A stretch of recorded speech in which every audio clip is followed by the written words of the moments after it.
The year is 2013. Blizzard is riding high off the profits of Diablo, StarCraft, and WoW. Despite these massive gains, Blizzard has decided to put a large part of their workforce on an unannounced project.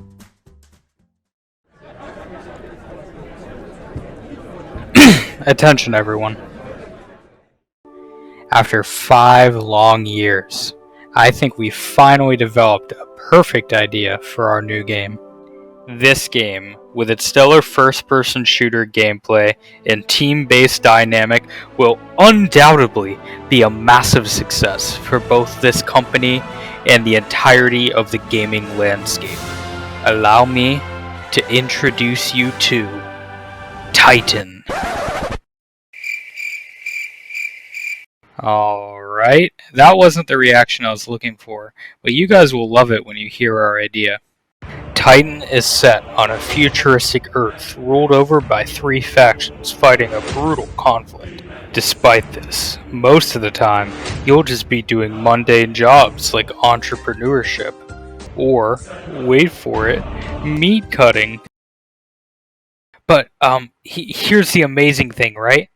At night, you become a genocidal maniac murdering members of the other faction in cold blood. So, what do you think? What do I think? I think you're fired. You there. What's up? This is Jeff. You have 6 weeks to show me something promising, or I'm sending you and all of your staff to work on Hearthstone. It should be me making this game, not Jeff. Jeff. I'll get my revenge one day.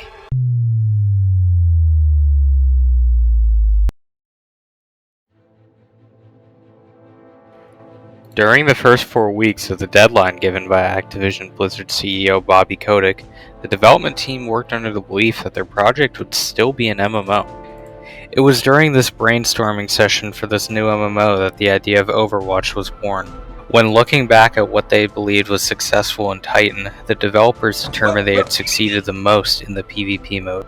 Jeff Kaplan brought forward the idea of having a team-based shooter where there are heroes instead of classes, similar to TF2. This would allow for more varied gameplay as well as each hero having a unique backstory. There was initially some reluctance from Activision Blizzard executives, especially since they already had an extremely popular FPS game that they shit out every year. But they were eventually convinced to give Overwatch the green light to begin development. While gameplay was being developed, the narrative and design teams were hard at work determining what type of universe the game would be in. The design team aimed to create a world that could be both dark and gritty as well as colorful and light. It was eventually determined that the game would be set on a futuristic Earth that, while having fantastical elements, could allow players to relate to the universe. The goal for the team was to have the game's first map, Temple of Anubis, and first 4 heroes be completed by March 2014. Thanks to a BlizzCon panel in 2017 on the development of Overwatch, there's some pretty awesome videos of the game in this early period. The first character worked on during this time was Tracer, which took inspiration from the Jumper class in Titan. During initial playtests, games were entirely filled with Tracers, which sounds like my own personal hell. The next 3 characters, Reaper, Widowmaker, and Pharah, were worked on simultaneously. The team reached their March 2014 deadline and internal playtesting began. Within Blizzard, the game became a massive hit.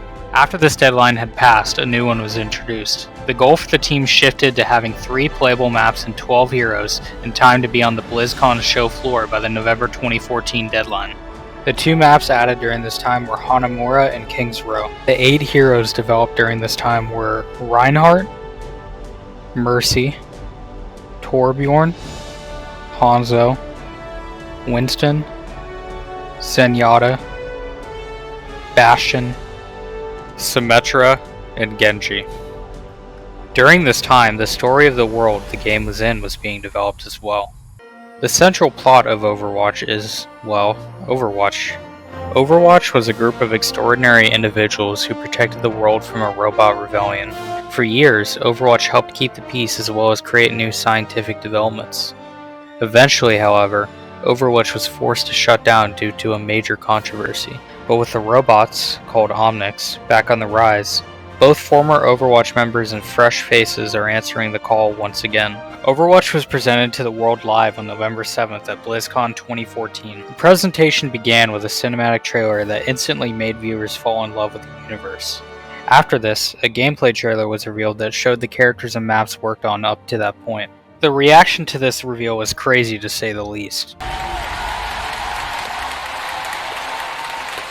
At this period, Blizzard still had an extremely loyal fanbase, and the idea of Blizzard making their first new IP in over 20 years instantly caused the hype for Overwatch to be at insane levels. Those in attendance were also given the opportunity to try out the game on the show floor, and it received massive praise even in this early stage. The final announcement of the presentation was a beta announcement for 2015. The game went quiet publicly over the next year, but development was still steadily progressing. On October 27, 2015, a closed beta was set up for fans to test the game. The characters added for this beta were McCree, Soldier 76, Junkrat, Roadhog, Zarya, and Lucio. The maps added were El Dorado, Volskaya Industries, and Umbani. This beta was hard to get into, which led many hardcore fans to be somewhat angry they couldn't try the game. I do. It's just Well, amazing. I guess I'm just gonna go play some Minesweeper or something. Oh my god, this is amazing! See how fun I'm having with my friends that have this game also? Just because it's the funnest game in the whole world. Shut up, Jason. Despite being a beta, the game became a massive hit. It had almost 10 million people sign up for a chance to participate. The game also became a massive success among content creators. Overwatch quickly rose to be the top game on Twitch, and YouTubers already began to upload videos that received millions of views on the game. The beta eventually closed on May 9, 2016, and the wait for the game to come out began. During this waiting period, Blizzard released 4 animated cinematics that dived into some of the fan-favorite characters. To increase hype for the game even more, Blizzard created 3 life-size action figures of Tracer, Pharah, and Genji, and placed them on the streets of Busan, Hollywood, and Paris. At release, the hybrid maps in Overwatch were Kings Row, Numbani, and Hollywood. The assault maps were Hanamura, Temple of Anubis, and Volskaya Industries. The escort maps were Watchpoint Gibraltar, Dorado, and Route 66. And the control maps were Lijiang Tower, Nepal, and Ilios. Lastly, I'll leave you with probably the most important part of Overwatch: the characters. Brother.